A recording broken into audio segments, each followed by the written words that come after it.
ভালোবাসার মানুষকে বশে আনার কোরআনে আমল, যে আমলটা করে আপনি আপনার ভালোবাসার মানুষটাকে বাধ্য করতে পারবেন, আপনি আপনার ভালোবাসার মানুষটাকে আকৃষ্ট করতে পারবেন। তার অন্তরে যদি আপনার প্রতি কোনো মায়া মোহাব্বত ভালোবাসা যদি কাজ না করে, আল্লাহ পাকের কোরআনে আমল যদি আপনি করেন, আস্তে আস্তে দেখবেন তার অন্তরের ভিতরে এক প্রকার আপনার প্রতি মায়া মোহাব্বত ভালোবাসা কাজ করবে। যেই মানুষটা আপনাকে ঘৃণা করত, মনে মনে প্রতিজ্ঞা নিয়েছে যে আপনার সাথে আর কখনো সে মিশবে না বা আপনাকে সময় দিবে না, আপনার সাথে সম্পর্কটা রাখবে না, আপনি যখন এই আমলটা যখন করা শুরু করবেন, এক পর্যায়ে দেখবেন যে আপনাকে ঘৃণা করত সে আপনাকে পছন্দ করা শুরু করবে, সে নিজের থেকে আপনার সাথে সম্পর্কটা রাখার চেষ্টা করবে।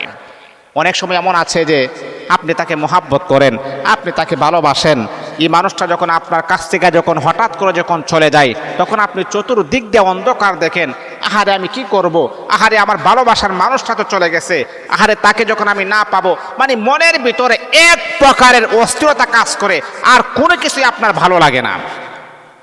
টাকা পয়সা ধন সম্পদ সব আছে, কিন্তু ভালোবাসার প্রিয় মানুষটা আপনার কাছে নাই, এমনটা হচ্ছে না? অথবা আপনার স্ত্রী, আপনি যাকে তো মহাব্বত করেন, প্রিয়তমা স্ত্রী বাবার বাড়িতে চলে যাওয়ার পরে বলতেছে তোমার সংসার করব না, তখন কি মন মানসিকতা ঠিক থাকে? আপনার ঘর আছে, বাড়ি আছে, ব্যাংক ব্যালেন্স আছে, ধন সম্পদ সব ঠিক আছে, কিন্তু আপনার প্রিয় মানুষটা আপনার কাছে নাই।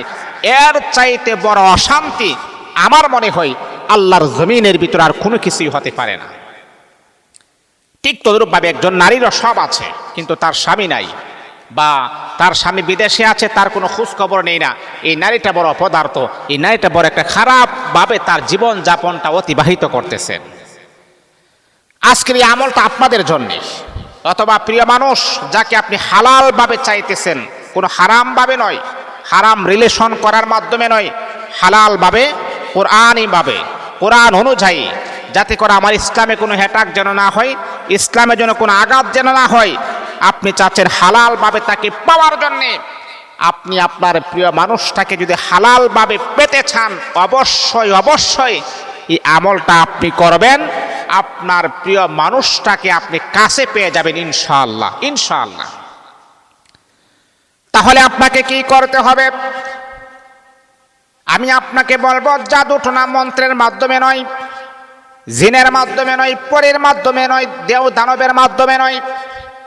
যেহেতু আমার সামনে কোরআন রাখা আছে, আল্লাহ পাক রব্বুল আলামিন 30 পারা কোরআন যেহেতু আমাদের সামনে উপস্থাপন করে দিয়েছেন, এই কোরআন যেহেতু আমাদের কাছে আছে, বন্ধুরে আমার, আপনি জানেননি এই কোরআনের ভিতরে এমন কিছু নাই যেটার সমস্যার সমাধান আমার আল্লাহ কোরআনও দেন নাই।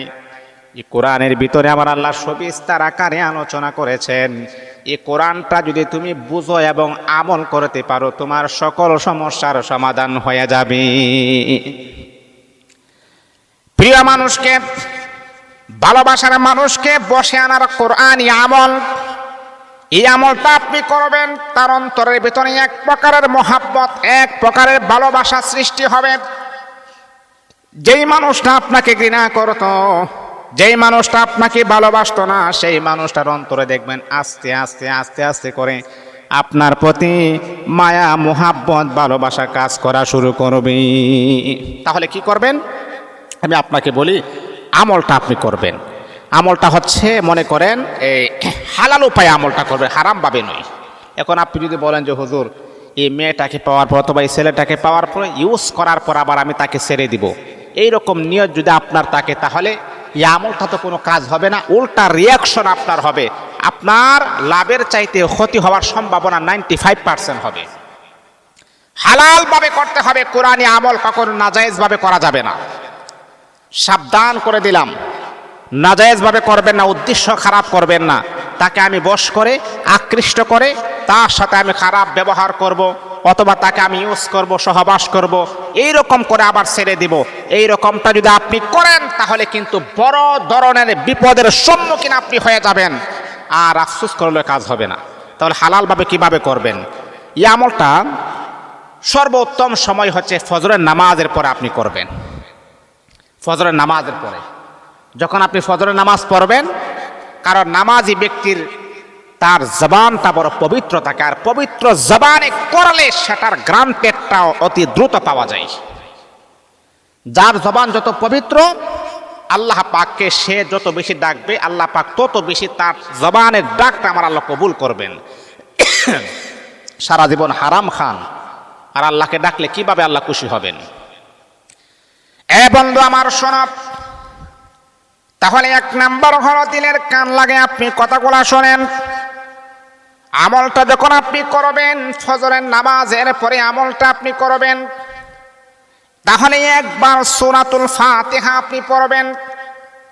প্রথমে আপনি দরুদ শরীফ পড়বেন 3 বার, ইস্তিগফার পড়বেন 3 বার, তারপরে আপনি একবার পড়বেন সূরাতুল ফাতিহা। আলহামদুলিল্লাহি রাব্বিল আলামিন আর রহমানির রহিম মালিকি ইয়াউমিদ্দিন ইয়্যাকা না'বুদু ওয়া ইয়্যাকা নাস্তাঈন ইহদিনাস সিরাতাল মুস্তাকিম সিরাতাল লাযীনা আন'আমতা আলাইহিম গায়রিল মাগদুবি আলাইহিম ওয়ালাদ-দাল্লিন আমিন। সূরাতুল ফাতিহা একবার পড়বেন। একবার পড়ার পরে আল্লাহ পাকের কোরআনের আয়াতটা আপনি 11 বার পড়বেন। 11 বার। কথাগুলা পয়েন্ট কিন্তু হারাবেন না, 11 বার পড়বেন। আয়াতটি হচ্ছে ইন্নাল্লাহা ইউহিব্বুল মুহসিনিন। আমি আবারও বলছি, ইন্নাল্লাহা ইউহিব্বুল মুহসিনিন। একবার ইন্নাল্লাহা ইউহিব্বুল মুহসিনিন। 2 বার ইন্নাল্লাহা ইউহিব্বুল মুহসিনিন। 3 বার। এমন করে করে আপনি 11 বার পড়বেন।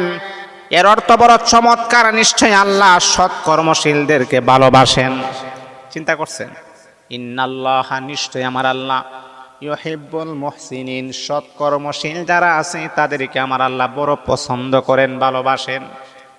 যারা ভালো কাজ করবে, ভালো কাজ করে, দিনের কাজ যারা করে, কোরআনের কাজ যারা করে, হাদিসের কাজ যারা করে, ও বন্ধুরে আমার, তাদেরকে আমার আল্লাহ বড় পছন্দ করেন, ভালোবাসেন। এই ভালোবাসার মানুষ যখন রব্বে কাবার মালিকের কাছে দোয়া করে, সেই দোয়াটাই আমার আল্লাহ কবুল করে নিবেন। এই জন্যে এই দোয়াটা আপনি করবেন 11 বার পড়ার পরে। এরপর নিজের প্রিয় মানুষের নাম নিয়ে মন থেকে দোয়া করবেন। আপনার প্রিয় মানুষের নামটা তো অবশ্যই আপনি জানেন না? প্রিয় মানুষের নামটা নিয়ে এইভাবে চোখের পানি ছেড়ে দিয়ে হাউমাউ করে কান্না করে মালিকের কাছে আপনি দরখাস্ত করবেন, দোয়া করবেন। ইনশাআল্লাহ আমার আরশের মালিক আপনার মনের অপূর্ণ আশাগুলাও আমার আল্লাহ কবুল করবেন। প্রিয় মানুষ আপনার বসে চলে আসবে, এমনকি ভালোবাসার মানুষকে আপনি বসে আনতে পারবেন। এটাই হচ্ছে সর্বশ্রেষ্ঠ একটা আমল। এই আমলটা করে আপনি আপনার প্রিয়